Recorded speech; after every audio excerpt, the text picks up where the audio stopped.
Good evening, ladies and gentlemen. Today is May 22nd, and it is the Animal Advisory Committee meeting. Have all of our members signed in? Yes? Today, we would like to have a moment of silence and a pledge of allegiance for our first responders.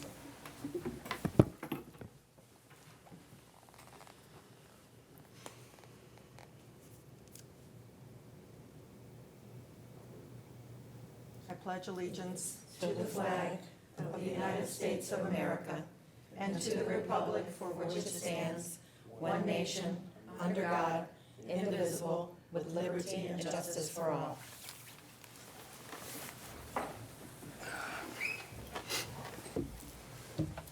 I'd like to welcome everyone and see if we have any new people that we would like to introduce. Mallory Offner, veterinarian. And Yeah, you have to talk to them. Jennifer Marshall, Supervisor of Vet Services. thank you. We would. Also veterinarian? Vet Tech, CVT, yeah. Do we have anybody else? No?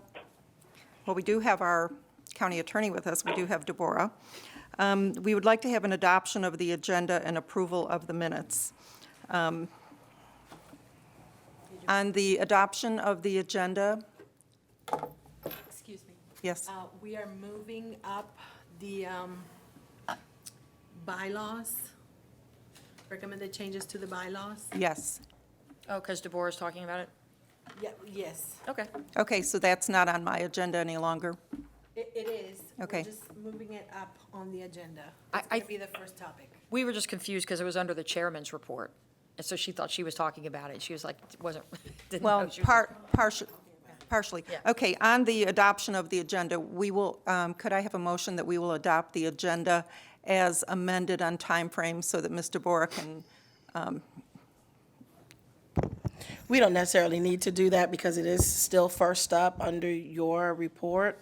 Okay. I don't have anything extra to say. You can still go ahead and take the lead on the issue. I'm just here in case you all have questions. okay? Yes. And then the approval of the minutes from the last meeting. Hansel Levingood, make a motion to approve the minutes. Wendy DePaul, I second. Or do I have all in favor? Aye. Anyone opposed? Motion passed. Update on the recent events. While I was in the hospital, we had a television presentation by Steve Andrews. And one of the things that I thought was very sad was that one of our former Animal Advisory Committee members, who I think is a very nice individual, said that we are just a front. I do not think that my time or anybody else's time here is wasted. Otherwise, I would be out training my dogs or doing something else for myself. So, and I know that last year when we had important issues, I was very happy to serve on a subcommittee with Wendy and with Dr. Layton. And because of what we did on our subcommittee, our pet store ordinance is something that many other counties are now following because of what we have wanted in excellence in Hillsborough County. So I think that what we do is worthwhile. I also think that it's my opinion that it's there's no other word but putrid attack on the people that we have working at Pet Resources for all of the work that they do, and to blame our veterinarians who spend their lives saving animals, going to school, wanting to save animals, and to say that the cause of death was from the neglect of our veterinary department. And I did take personal offense to that, and I think that everyone here should take offense to any of the work that you do to help save the animals that we have in Hillsborough County. And that goes without saying, not all animals, not all people can be saved. and I think that we have to take that into consideration. When I got out of the hospital, I did speak with Mr. Trebetowski, and I asked him to send the veterinarians on our board the necropsy findings that we had on the 2 animals that were in question. And Dr. Levengood and Dr. Jill will have an opportunity to speak, but we will first have a summary report of the necropsy findings. So if you would, please. Good evening. I'm Jennifer Groff, Business Manager from Pet Resources.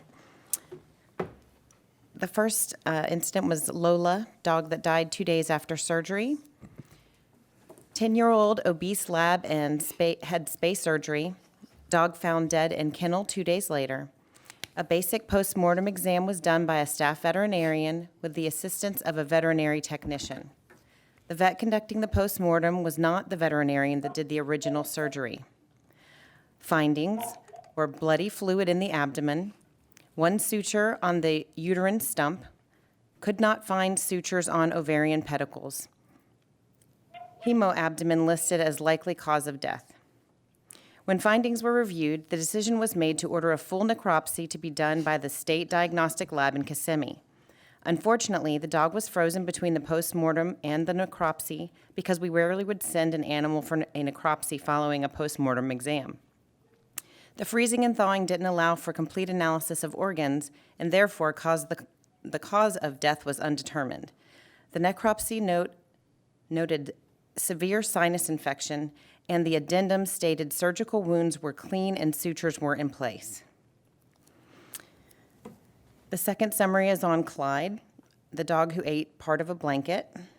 Clyde was reported to have eaten a blanket and was pooping pieces out. Veterinarians placed us on 7-day observation.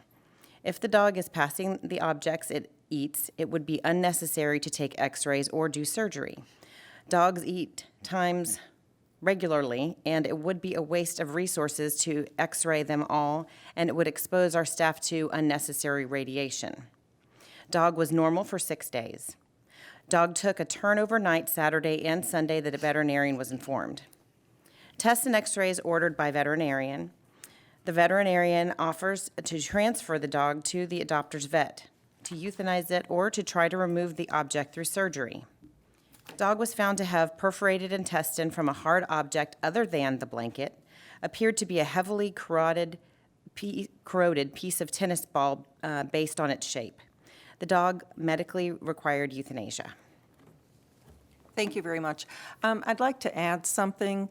According to Mr. Trebetowski, on previous meetings with him, we do not allow our dogs in the shelter to have tennis balls for that very same reason. And if anyone has a pet, you know that they're going to pick up things, because I can tell you the things that my puppy has picked up and has left on floors in my house. The other thing that I would like to mention about this act, where we had the television presentation, because of this type of accusation against Pet Resources, the county had to hire security, specifically death threats against Mr. Trebetowski and other types of threats against other members. Is this not so, Mr. Mills? That is correct, yes. Yes, this is awful. This kind of extremism, this hate, has no place in Hillsborough County. It has no place in the world, and this is the extremist that will cause problems in religions, in race, and everything. We don't need it here in Hillsborough County with our animals, and the people who have caused this should be very ashamed of themselves, my personal opinion. Excuse me, could you fill those of us in that aren't familiar with? I have no idea what you're talking about as far as someone being on TV or making accusations. Okay, in April, of course, we didn't have the meeting. In April, I was in the hospital. And while I was in the hospital, Steve Andrews, who is a reporter for Channel 8, did a presentation, and maybe someone who saw the thing in total can tell us about it. But they said that Pet Resources was basically at it again, killing our animals. Did anybody watch the thing on television? I did. I think he would use the word negligent, and I have several of Channel 8 News reporters are clients of mine, and I've called them to the carpet on many times because of the sensationalism of this happening. They don't report all the facts, and that's all it is sensationalism. And I took it with a grain of salt, because I know these things happen. In our kennel, nothing goes in the cage. No blankets, no beds, no nothing. Old cold concrete floor. But nevertheless, because animals chew things, and animals that don't chew things at home chew things in the kennel. But these things happen, and it's been, the necropsy report is very obvious. There was a hard object that penetrated the intestines. It was not the towel. Dogs pass these things all the time. Underwear, pantyhose, strings, towels. Yeah, may I say one thing? My name is Elizabeth Calleja, and I can understand the news wants a news story. But if we want to eliminate these kinds of things, I think that it's important to be transparent and to step up to the plate and say what happened and say our side of the story as well, so that the public can understand what really happened. And maybe, someone can say, look, animals chew these things, or this happens, or whatever. I think that not having the meeting the last time so close to this news report was detrimental. Elizabeth, Steve Andrews has been doing this for a very long time. Yes. We have certain members in our community who have been attacking pet resources for a very long time. And there isn't anything that we could have said if we had the meeting or if they decided to not have the meeting because of my absence. And this is why I asked that we would have the report at this meeting, and this will be watched, I am sure, by many of the people who did the accusations against pet resources. These people are doing a job. And if you know anything about medical, and if you know anything about healthcare, and if you know anything about veterinary services, things happen in life. That's the problem, that not everybody is a doctor, and not everybody knows these things, and it's the general public that gets upset, like you mentioned. Well, then, Elizabeth, then possibly Steve Andrews should have gone and found out before he had this presentation on the news. We have no control over what Steve Andrews does or says. And that's the point. This is Wendy DePaul. It's not like Steve Andrews asked for the other side. He reported one side. We should So you're report saying that they should go on a defensive every time this reporter, he'll be doing this, I mean, like she said, it's not the first time that this reporter's done something But like we this. should say what happened and our side of the story, so people can understand, hey, there was a tennis ball that was in the dog's system, and we don't have tennis balls. That's important. Elizabeth, point well taken, but this is why we are discussing it now. There was no media available for pet resources to speak on this. And if we had to go on the news every time an animal passed away or every time a patient passed away in a hospital, we would fill up 24/7 of the news media. So, no, I don't agree. I don't agree, and I don't know if anybody else in the veterinary department agrees, or if Agrees with anybody- what? I mean, I'm missing the point here. Well, that we should have been transparent about what happened with these animals. And I think that we are being transparent. This is why we are discussing it now, on what happened with the two animals that were on the news media. So, pardon me, but, so you're saying that as a result of that story, there were threats made against the staff? Yes, ma'am. Of Pet Resources? Yes, ma'am. Yes, ma'am. Okay. This is Jennifer Groff again. I just wanted to state that the necropsy results came the day after that meeting was scheduled, so we would not have had the results on the date of the meeting that was canceled. Okay, that's Just important. for your information. No, that's important. I'm glad you Okay. told me that. Okay. Because I feel that, like the first time I heard the story, because I saw it on the news, my first thoughts were, I think Lola was with another animal. They were like partners or something for a long time, yes? They came in together, right? And from what I understand is that after a certain amount of time, when dogs are together, you're not supposed to pull them apart. Is that true or not? It creates a little stress A or little stress. anxiety, but The dog was howling on TV, and that looked kind of, sad.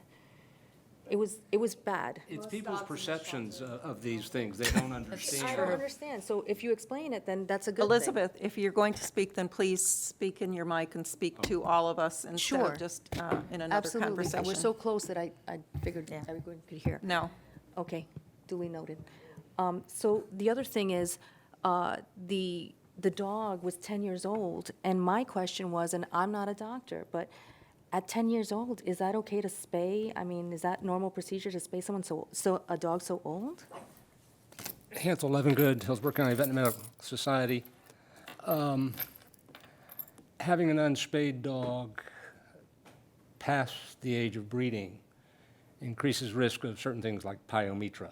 Okay, If a pyometra comes in, the old saying is, you never let the sun set on a pyometra. You do it then, you do it now. It's expensive, but it can be a fatal disease. And yes, I've spayed 13-year-old dogs. okay. It's I didn't know. just, you don't want a pyometra set in because they will die if it's not. And did the dog Judy bleed- Seltrick, please. Dr. Offner? Offner, Dr. Offner, isn't it a state requirement that every dog that's going to leave Pet Resources has to be spayed or neutered? Yes, that is true. Okay, so this is the reason that we're doing it. Now, we've got our 5 minutes up on this, and we need to go forward. Okay, just another question, please. Is there a standard operating procedure when some, misinformation about our pet resource center gets spread by the media or into the public? I understand, obviously, you're going to have deaths inadvertently, accidental. I'm sure it happens quite frequently. But when it gets twisted the wrong way by the media, is there a standard method for handling it and disseminating the correct? Judy Seltrick, I don't know if I can answer that completely, but I do know that we have a communications department that works very closely with Pet Resources, and any type of negative or positive communication with reference to Pet Resources will be given to the communications department of Hillsborough County. Okay, so did that happen, or can? Jennifer Groff, I believe a statement was issued through communications at the time. Okay. What does that mean? They issue a statement that goes to media. And did it get, because I didn't see it on the air or anything like that. What does that mean when they get that? I What do imagine they do? I imagine that this media chooses whether or not they Yeah. want to broadcast Exactly. it. Yes. Okay, If so they they choose didn't. not to, there's nothing we can do. Gotcha. Deborah? So they didn't. Deborah, Cromartie, Muncie County Attorney's Office. I also know that, and you guys can correct me if I'm wrong, statements or a summary, if you will, of what happened goes to the Board of County Commissioners. Yeah, so the board is aware, even though it may not be published or advertised or out there in the media, our board knows what the story is. And they can decide to discuss it at a meeting or not discuss it. So just know that if there's something that goes out that's negative or false, our director, Scott, and in other departments as well, they issue correct and true statements about incidences to the Board of County Commissioners. Deborah, thank you very much. Yes. Okay, Vivian Handy, so as a Citizens Advisory Committee to the board, could we not ask that the board somehow address this to sort of clear the name of Pet Resources? I mean, it sounds like this, I didn't see the ad, I didn't hear anything until tonight, but it sounds like it might have been rather an egregious case of misinformation and As a bad board- publicity. As a board, you certainly have the discretion to do so. Okay. And you are an advisory body to the board. Typically, under your resolution, we're supposed to kind of stay within the parameters of our resolution. And per your resolution, you're pretty much, what's the word? Supposed to do as you are asked to do by the board. So, I mean, but it is within your discretion, I would say, to provide that information to the board or to ask them to do that. But again, we will be hunting down every situation almost every week. I mean, Pet Resources, they get negative press all the time. Right. So when do you draw the line? Will you chase after every news story? I mean, so you kind of have to pick and choose. Our board knows what's going on. Well, if there Our were death director- threats, I just figured maybe this was a more egregious Well, situation. I don't know exactly what happened with that, but I can almost assure you that Hillsborough County Sheriff's Office was contacted, and they're aware of it. So the proper channels have certainly been contacted. The Board of County Commissioners, I would assume, knew as well. Mike Merrill, our county administrator, I would assume, knew as well. So the people who needed to know knew what was going on, or understand or know what's happening. Judy Salter, it's Vivian. Yes. What I would suggest is that if you feel that there is something personally that you feel should be done, then you should go to your commissioner. Okay. And then, you as your commissioner's advisor, you could go to your commissioner and see if that is something that the commissioner thinks should be handled. Because we're not supposed to tell Pelt Resources what to do. Okay. Well, and forgive me, I'm still Yes. new at this, but I don't really understand, what's the point of us even bringing up this case and having a conversation about it if it's just a discussion amongst ourselves? I don't get it. Well, and it's because this is televised and people can see it on the web. Well, so? Everything that's being, done here is going to be on the web and people can see it. Okay. And we have to rely on our communications department to take care of communications because they are the people who are cleared to take care of anything that has to do with communications. Can I address that yes. question? This is Wendy DePaul. She is correct, it is televised. Okay. But the reason that we're bringing it up is because it was an issue, and a lot of people were upset about it because of the broadcast. That was a little misleading. But as the chair, she is entitled to do a report of basically what's going on with the Pet Resource Center and what's going on with our committee. And I think that's what she was doing. She was just sharing what had happened and her opinions on it. It is more of a, like almost a monologue about what's going on. So, Okay. I mean, we ended up discussing it. We usually don't. It usually is just, this is what's going on. So But it's since just this was something so big, we ended up Okay. discussing it. So just to inform the committee of recent events. Pretty much. Okay, thank you. We don't have anyone here from public comment. The chairman's report. Deborah, may I start on that? Oh, absolutely. Okay. On the chairman's report, we do have, the first thing that I wanted to do was review the bylaws clause on the purpose of the AAC so that all of us know what our responsibilities are. And I'd like to read this to you. And it's in the bylaws that have been handed to you when you started to be on the AAC. It's Article 1, Section 2. The AAC shall serve as an advisory body to assist with the refinement of general policies, shelter programs and services, and development of long-range plans for the animal shelter. The AAC shall not operate in a regulatory or authoritative capacity. The AAC may advise the Pet Resources Department regarding administrative functions and operations when requested by the board, the BOCC, or county administrator. I think that what we're discussing is very often I've seen that we have had people or members that want to change policies at the AAC. And the AAC, the Pet Resources has specific rules and regulations on how they develop their policies and procedures. They have standard operating procedures. Those standard operating procedures are developed within the latest standards of practice, whether it be for the enforcement department, the veterinary department, the administrative department, anything that goes on in Pet Resources.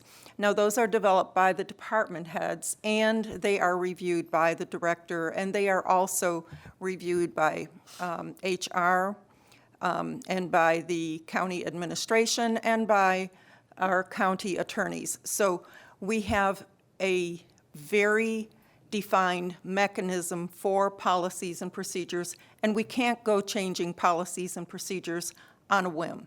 These are professionals that are doing their job, they're experts at what they do, and the policies that they initiate are acceptable within their standards and within their profession. So I just wanted to review that.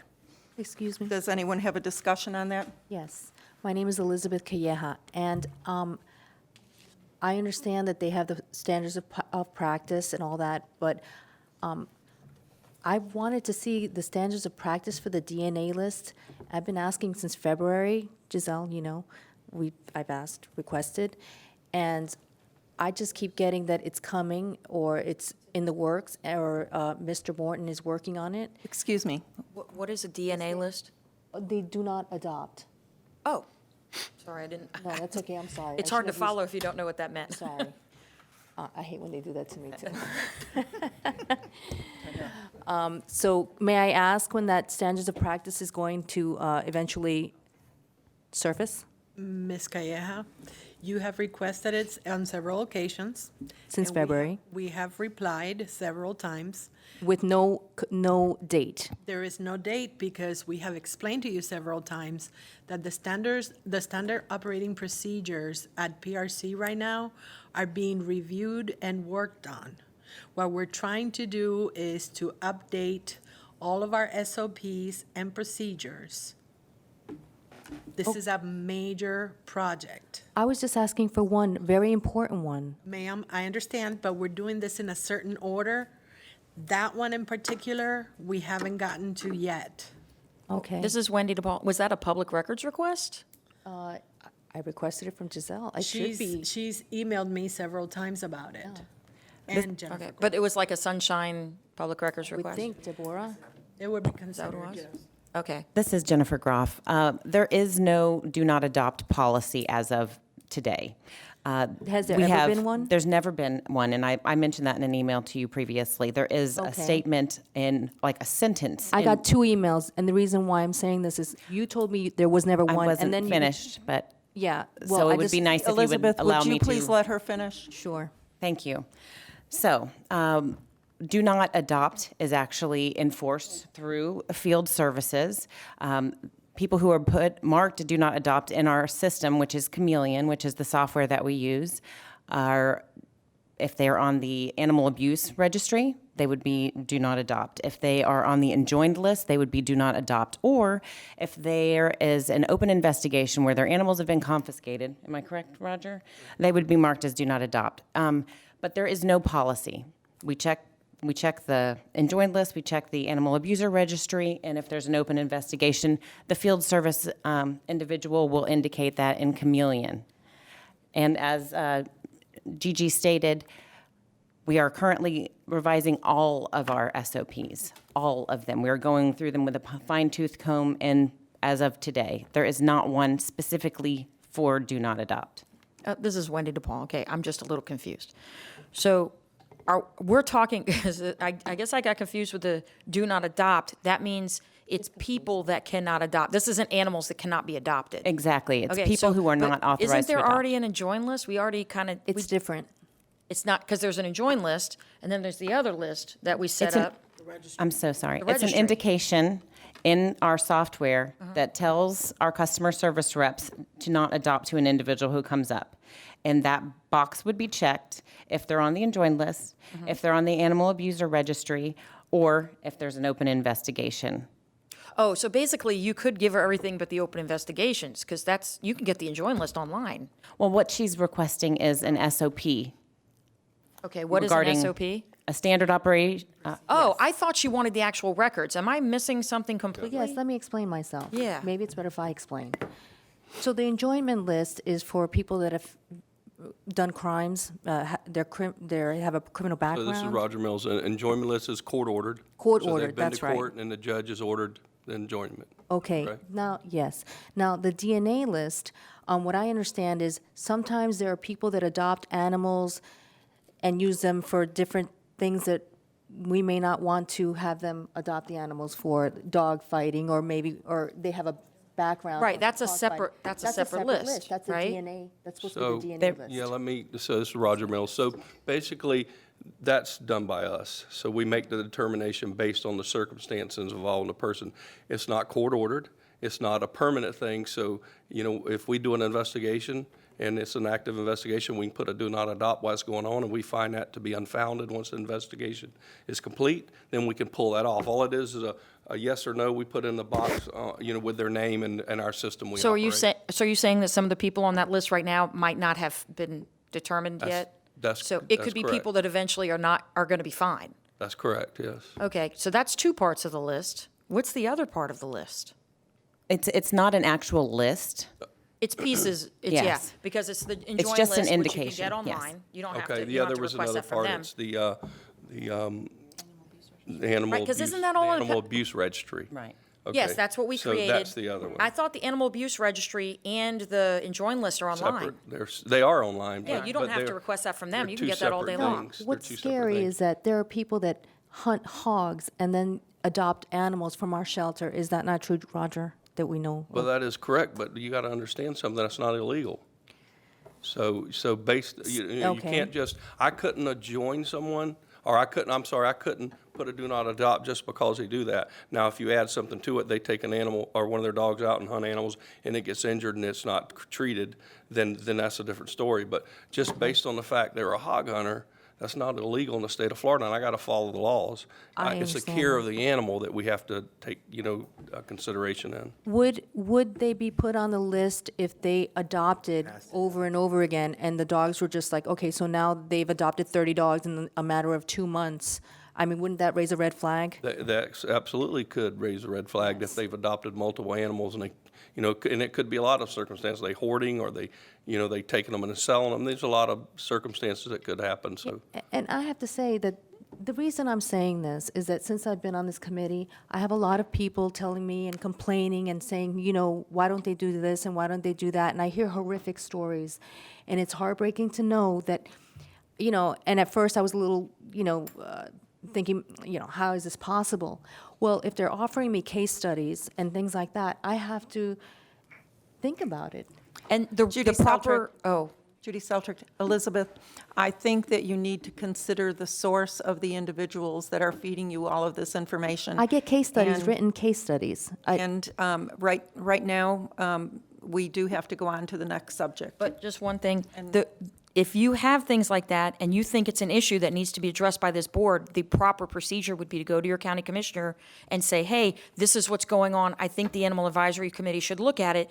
And if the commissioner sends it back to us, we can discuss it. But until that happens, we can't talk about it at all. I'm glad you mentioned that because I have done that, so I'm And your kind of county waiting. commissioner didn't send it back yet? Well, then there's really nothing we can do. Okay, well, Unfortunately. It That's has Just for the the record, bylaws. I have sent in Okay. lists of. Remember animals that- Article 1, Section 2, it has to be requested by the BOCC or county administrator, so it has to start there.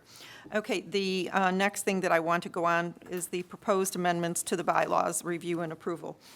Today, we are going to go over the meetings that we are going to have, and we're reducing our meetings from 10 until 6, and that is on, my papers are upside down. So much paper. That is Article 3 of the bylaws. Section 1, the regular meeting of the membership of the committee shall be every other month or as necessary at the time and place as designated by the committee. In no event shall there be less than 6 regularly scheduled meetings of the committee. The minimum number of meetings does not preclude the committee from meeting more frequently as long as the meetings are properly noticed and a quorum is presented. This is something that we have discussed at our last few meetings. What I would like is I would like to have a motion to accept that revision, and if there is not a motion, I'd like to have a discussion about it. Do I have a motion? I'd like to discuss this because one of the reasons why I'm going to vote no on this is because I think that the meetings are a place where the public can talk about their concerns, and that is one of the reasons why we have this committee, is so that they can voice their concerns.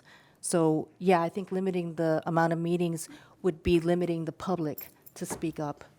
Well, and we don't have anyone here today, and I think that probably. And you know I what? think Maybe it's that 'cause we I think that canceled pro- last I week, think that last month. Elizabeth, please, zip it. I don't need that kind of comment either. Well, okay, but please, we don't need any negative comments on, we don't accept it from the public, and we're not going to accept it here.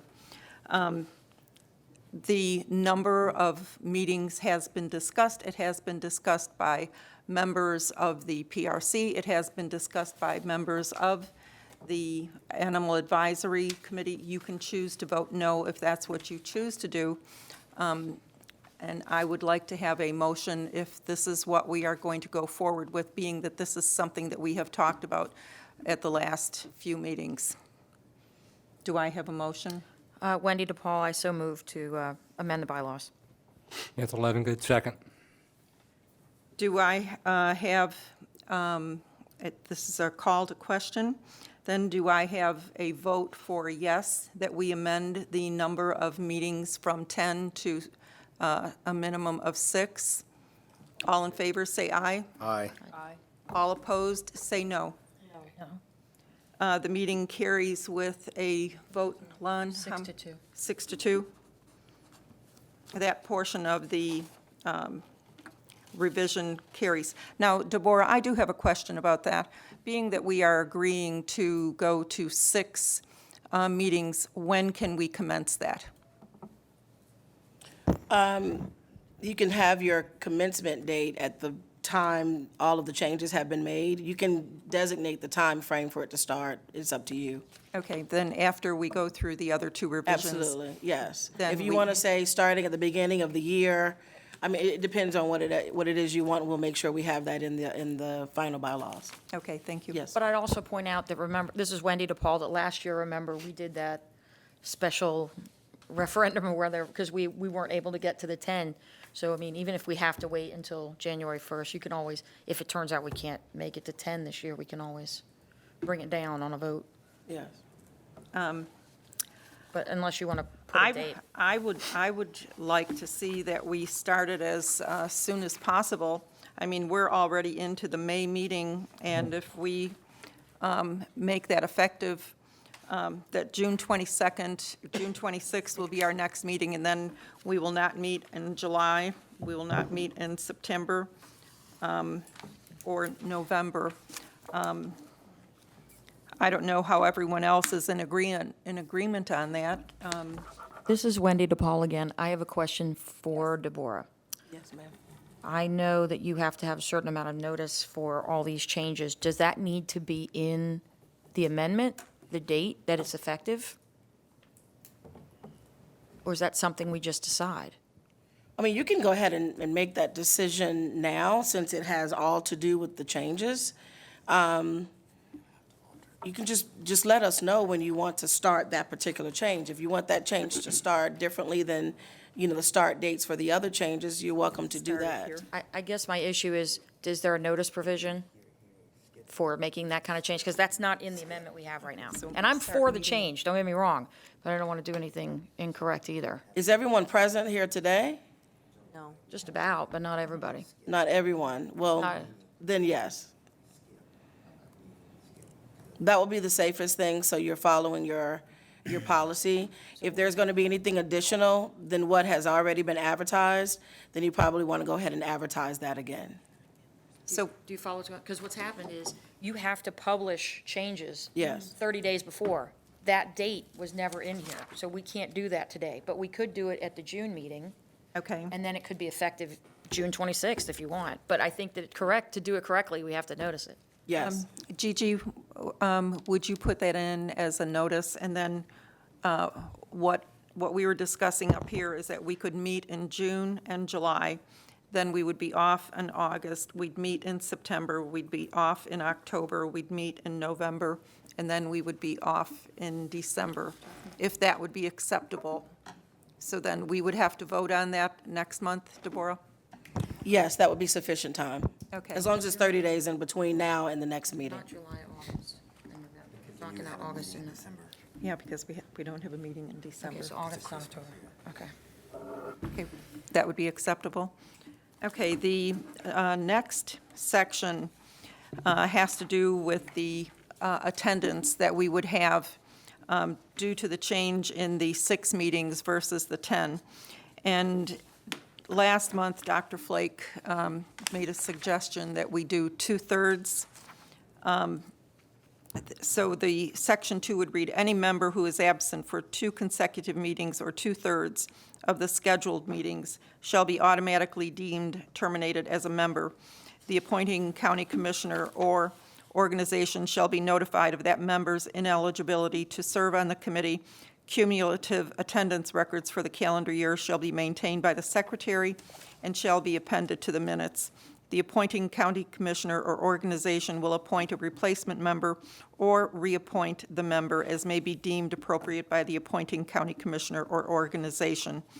Does anyone have a discussion on this? Yes.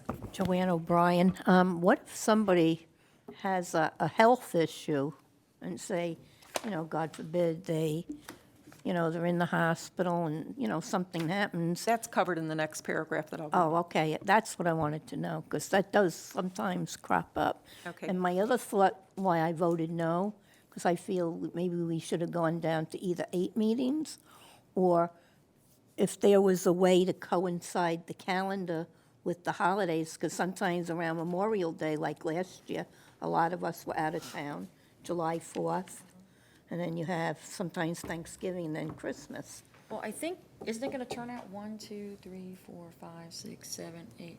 We're going to still end up with 9 meetings this year. 9 this, yeah, but, if we're going down to 6, it'll be 6 next. Well, Well, next year, minimum. that's a minimum, Joanne. And if we have any issues that are pressing, such as when we had the pet store ordinance, such as when we had the dog trainer ordinance, when we have issues that are pressing, that we feel are very important, then we will publish an additional meeting. Is that true, DG? Okay, that clarifies it now. Yes, and then But that's on the why I se- voted on- no, because I wasn't fully understanding. On the second paragraph that I was telling you about is attendance by phone shall be accepted as meeting the requirement above. However, physical presence at the meeting is required to establish a quorum. The committee reserves the right to, by a 3/4 majority vote, allowing for extenuating circumstances to be exempted from the above calculations. And that is to cover anyone in case there's illness for people that, really wanted to be here, but they couldn't. So do we have a discussion on that? No. I have a question. Yes. Vivian Handy, I travel frequently for work, and I can see 2 dates on this already that I will probably not be able to be here for work duties, and I don't know if that's extenuating or not, but, so that's part 1. Part 2 is, if we know we can't make a meeting, do we inform ahead of time? I mean, how does that work? Yes, you should inform Gigi if you are not going to be able to attend. But Vivian, you are also able to attend by phone. So we have a phone here. Our other member, Mina Morgan, is on the phone. She wasn't able to attend today, but she is attending the meeting by phone. So if you're stuck in a hotel room in the evening, and if you would like, you can always attend by phone, if that is acceptable to you. In some cases, it might be, and some not. It just depends on what's happening. Okay, well, in any event, you would be under the number of meetings that you have not attended that wouldn't be permissible. So you're not going to hit that mark by missing 2 meetings because of the 2/3 of the required attendance. And if we know that you're going to be at work, you need to be at your work. So I'm sure that every single member that's on this board would consider that an extenuating circumstance. Okay, thank you. Okay. Do I have any more discussions? Okay, then could I have a motion to accept the revisions to Section 2, and that would include both paragraphs on the attendance and on the attendance by phone? Do I have a motion? Vivian Handy, I so move. And do I have a second? And Joanne is going to second. Everyone in favor, could I please have a yes? Yes. Yes. Those opposed? Are you abstaining from voting? I said yes. Did Oh, you said yes. Oh, okay. I didn't see your hand. Oh, it was here. Okay, so we have all in favor. All two. Okay, that is, Deborah, unless you have anything to add that I have missed, or if you could make any corrections on anything that I have said? No, no. You have one more, Yes, ma'am. I think you have one more change. What was that? On, is it section 5?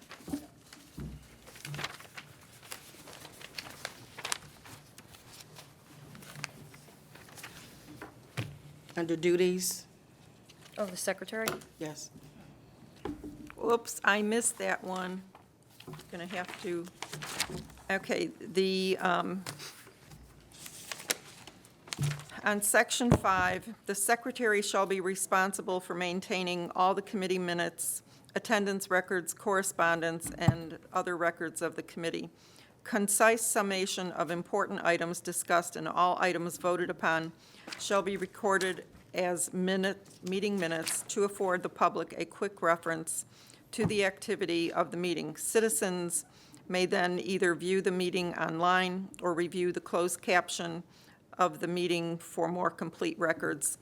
Do you have any discussion on that, Lon, being that you are the secretary? I do, because I know that Lon keeps the attendance, and then he provides that to Gigi, and I know that the county records our minutes, and they also provide the closed caption. So what basically is Lon's responsibility versus the county? I mean, that would be my question to you and to the membership, and to Deborah, because you're here. You guys want to speak to it? Basically, instead of using the captions, which are kind of lengthy, and let's face it, lately they haven't been very good, Lon would have a summary of what was discussed at the meeting. And who is going to provide Lon with this summary? Well, he's here. Okay, so then we are Who would I expecting. provide it to? You? You could send it to me, and I will send it out to the members. Okay, so then we'll just need to get together and make sure that we do a good summary. Yeah. Okay, I think we can do Instead that. of getting this, we would get a smaller document, Okay, a little bit more concise and easier to read. yes, the last one I read wasn't in any of the languages that I speak. And I could not get the closed caption on any of my computers. Were you able to get it? No? No, so that's something, if we could speak to whomever is responsible for I that. already emailed him. Okay, thank you so much. All right, so then, on this section 5, as to the secretary, do we have any discussion?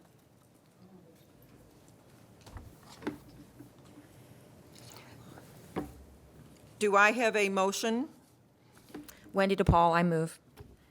Do I have a second? Third. Okay, Homework. all right, I'll do it with you. Okay, do I have, a call in question, do I have all in favor of granting this motion, motion number 5, section 5? Aye, raise your hand. Aye. That's good. Okay, I got you, I got you. All right, that's all in favor. Yes. Starting next week. Next week. Did we do the first? Okay, well. Can I ask you a question? Deborah, thank you very, very much Oh, for sure, all just of your wanna- input. And then, do you have anything else that, Yes, I didn't know if, Madam Chair, you wanted to address Article 2, membership, Section 1, because I'm sure there are some members who are probably wondering why we skipped that one. which one, section 1? The one that, the the article article. that's in red? Yes. I was told that we were not to discuss that at this meeting because it wasn't anything that we were discussing before. And anything that was on this, there would have to be a county resolution in order to do anything that was on this. So I was asked not to present anything on this And if I may explain, we took a look at all the changes, I did, and noticed that the changes that are shown in Article 2 under Membership, Section 1, they have to do with composition. They also have to do with selection of the candidates for membership of this committee. And those items are addressed in a resolution or resolutions that govern this body. And those resolutions are adopted by the Board of County Commissioners. So in order to make changes to this, changes would first need to be made to the resolutions. Yes. So, you know, we decided it would probably take too much time. We would not be able to get to some of the other changes. So we pulled that off of discussion for today so that we can, I guess, address those in more detail at a later time. Okay, very good. We're on to item number 7, then? No, 8. Number 8? Oh, yes, we just did that. Oh, I'm on the wrong page. Da-da. Number 8. Okay, department report. Dr. Offner. Dr. Offner, welcome back. It's very nice to see you. This is our doctor that started our parvo puppy, correct? Yes. Yes, because I was getting her the little chicken sticks.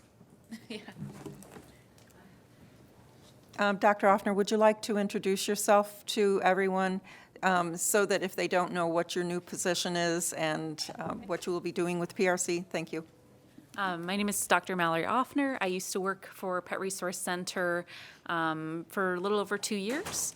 I then left for another clinic, and they recruited me back, and now I'm the chief veterinarian. Welcome aboard. Thank you. Okay, who is going to discuss?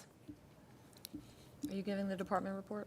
Yeah, I had the department report on, and it was on the animal services fee to revise the schedule for multi-year licensing.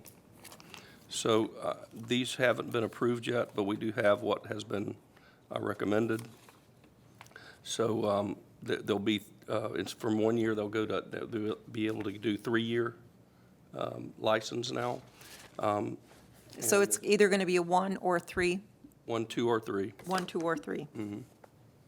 And there's different, classifications depending upon, so a pet sterilized was 20, now you can do a 2-year at 35 and then 50. A senior citizen, 62 plus, I'm getting there. The 1 year was 5, now they'll have a 10-year, or a 2-year for $10 and 3 years, 15. A pet registration and TAC is 40 now, and a 2-year will be 75, and 3-year will be 110. And TAC for a senior citizen, 25 is what it is now. 40 for 2-year, and 3 years will be 65. Replacement is $5, that stays the same. And the transfer is free, and a dangerous dog fee is $500 still. Roger, Judy Seltrick, how does that compare with many of the other counties that are surrounding us? Did we do a comparison? I do not know if they do, you know if they did it. I know I did a statewide comparison, and I handed it to Scott probably over a year ago, but I didn't know. They presented me with this, and I'm assuming they probably did research at other agencies. Okay. Or other counties around, and I'm sure it's compatible with those. Does anyone have a question of our fees for licenses or the procedures on what we will be doing now? Just general question, do those license fees go into the Animal Services Fund or a general county fund? They are collected, and I'm not exactly sure. They're paid through us, but I'm not sure where they go. I'm not how they're divided or what. Jennifer Groff, I believe that the licensing fees, are collected through, they go to the clerk of the circuit courts, but I believe they go to the spay-neuter program. Judy Seltrick. Yes. Being that I've been coming to the AAC meetings for quite some time, I think that the differential from the intact animals is what goes to the spay-neuter vouchers, isn't it? Is it not? Yeah, we don't derive any money from it. We collect it, but we don't derive any money from it. Our budget's funded with, that just goes to the county. Okay, so those fees, those collected fees just go to the general fund, with the exception of perhaps the non-neutered, the difference.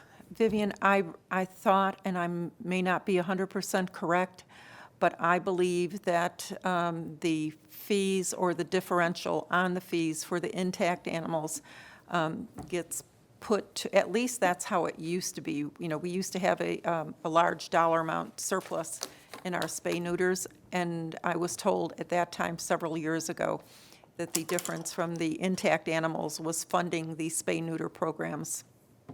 Okay. So again, these have been presented, you know, they hadn't been approved yet, but that's what's been presented.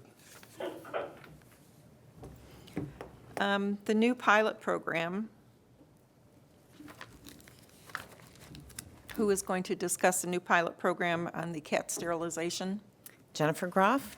Jennifer, you're doing a lot of work today, girl. Okay. In the past few years, Hillsborough County Pet Resources has been able to achieve many of the board's life-saving goals as we continue to work towards saving all adoptable and treatable pets. One remaining difficulty has been the large number of neonatal kittens without mothers that come into the shelter.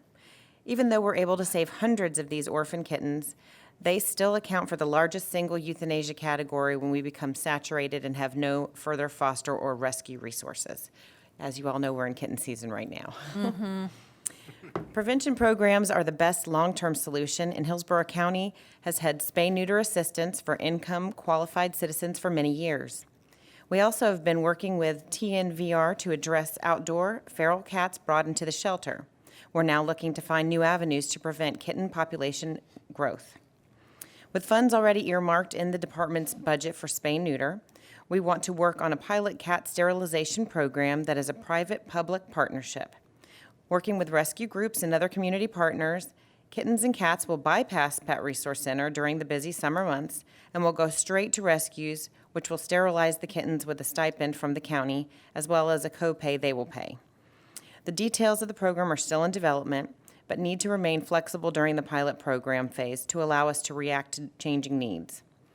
This is a game changer for Pet Resources. By not having approximately 1,500 cats and kittens come into the shelter, which is already crowded, they will not take up space, resources, medical care, staff care, time, and more. This equates to a decrease in care days and lightens the burden on our overstretched staff. This program saves money, and it gives these kittens a fighting chance. The program will also help decrease euthanasia and increases PRC's live outcome rate. Pet Resources and budget are comfortable that the $100,000 exists in unutilized spay-neuter funds that are already budgeted for this year. Thank you, Jennifer. Jennifer, do we know what the pilot program is going to be costing Hillsborough County or Pet Resources? Well, I know that they've allocated $100,000 of the spay-neuter. I think that's all that they've allocated at this point. Okay, thank you very much. And Council also, Levengood, what what rescue organizations are you speaking of? they didn't provide me with that information, and I think that there are different organizations that are slowly stepping up to the plate, but I believe Humane Society Tampa Bay mentioned that they would be part of the pilot, and there were others, but I don't have that information with me. Well, there was a time in my career where veterinarians did a lot of the overflow, where we did so many for the county per month. I don't know why that program was stopped. I am not sure about that. You haven't been around long enough. Well, I actually have been here almost 22 years in September, but just Okay. not with Pet Resources. Judy Seltrick, Dr. Levengood, I do know that when we did have an overflow within the last month, I know that Mr. Trepetowski told me that they were paying private veterinarians to come in instead of sending the animals out to their clinic. They were paying the veterinarians to come into Pet Resources. That way the animals wouldn't have to be transported. I don't know exactly how that worked, but that could be something that we could find out and inform you. As I say, Hansel Levengood, I think the program as it existed before, the veterinary community is probably wide open to this idea of going back to it. I don't know why the program was stopped. I don't know what the program was, so if you could discuss it, or if you could send an email to Gigi, and then if we could find out more about it, I'm sure that that's something that Mr. Trepetowski would be very open to, and I think that that's something that we could discuss then at our next meeting. Is that okay, Gigi? Maybe have him meet with the Hillsborough County Veterinary Medical Society? Are you At least- requesting a meeting? Yes. Okay, I have a question, Vivian Handy. So the partnership between the shelter, the PRC, and the rescues would be where they would, the rescues would take on the kittens to be neutered. Correct. And then and after that, would the kittens come back to the shelter for adoption, or how does that work? No, sorry, Jennifer Groff. The rescues would handle placing the pets in homes.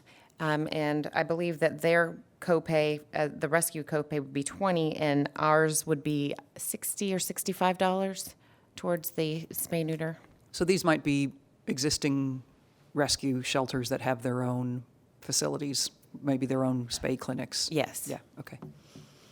And Jennifer, correct me, all of the rescues that we have that are working with Pet Resources have to be approved. They have to be approved by Pet Resources. Oh, yes.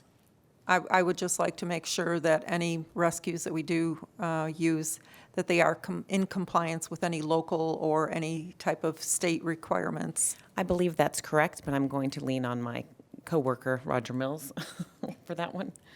Well, certainly would be, and they'd have to be checked because we have so many rescues out there today that some of them are hoarders.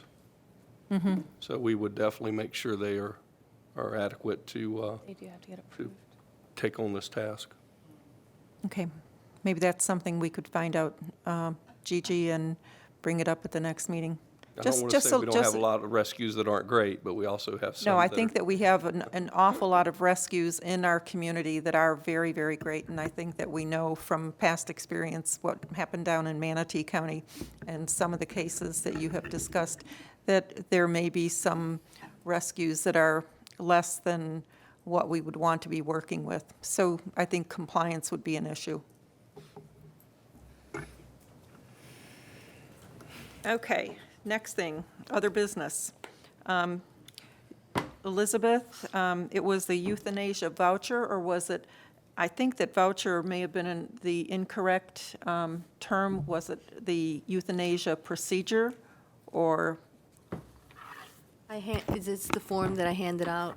Are we talking about that? Well, we had said that we were going to discuss it at the last meeting, and then the last meeting was canceled.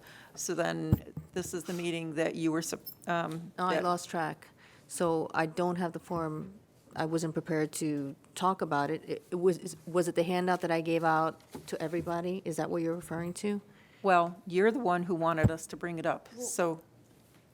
I was going to say, I mean, we can always postpone it to the next meeting if you need a little extra time to prepare. Yeah, let's do that, because I kind of got lost Okay. track with that whole missing of the meeting and what we were going to discuss. All right, then we're and- going, Gigi, we're going to postpone Elizabeth's discussion to the next meeting. Do we have any But so follow-up? that I don't do this again, we're talking about the euthanasia form? It was the information that you had provided to all of us that you had Okay. handed out. Okay, then I'll bring that to the next meeting. I mean, isn't But that no, what you wanted yes. to discuss? Yeah, and I would like for everyone to have that paperwork so that we can openly discuss it and refer to it. So I don't think that everybody, did you bring? I usually don't bring old stuff, Okay, exactly, so I don't have it. exactly. Do So you have the another next, copy, or? I will, in the next meeting, we'll discuss it, and I'll bring extra copies so that everybody can refer to the paperwork. If you have it in PDF, you can always give it to Gigi, and Gigi can forward it to us in a PDF file, Either way, okay? That way everyone will have And then it. that way, then we would have it again. I don't bring old paperwork with me all yeah, the I didn't time. expect anybody to have all that stuff from But I that long think ago. Lon will in the future. Now that we've amended the bylaws. Okay, the next item, follow up on any old business. Does anybody Does anyone have anything to discuss on old business? Dr. Jill, you're so quiet. Don't you have anything? Jillian or Ambula, just taking it all in. Thank you. Now everyone has spoken. Okay, great. All right, then we have our topics for our next meeting. And Gigi, you have those? Well, you just gave me 4 of them. Great, great. Do you think we'll fit them in? All right, do I have a motion to adjourn? So moved. Wendy DePaul. I'm sorry, one final question. Yes, ma'am. Yes, Because there ma'am. was back and forth. The next meeting is June 26th? Yes, ma'am. Okay, thank you. Do I have a motion to adjourn? Is that you, Wendy Wendy? DePaul, I move to adjourn. And I Joanne third. seconds. Hello. And Elizabeth is going to be number 3. Thank you, everybody. I know that this was, oh, yes, do we have to vote? Do we all have? All in a- favor of All in adjourning. favor for adjourning? Oh, Okay. Sir, but Want a stenographer now? I don't know why she-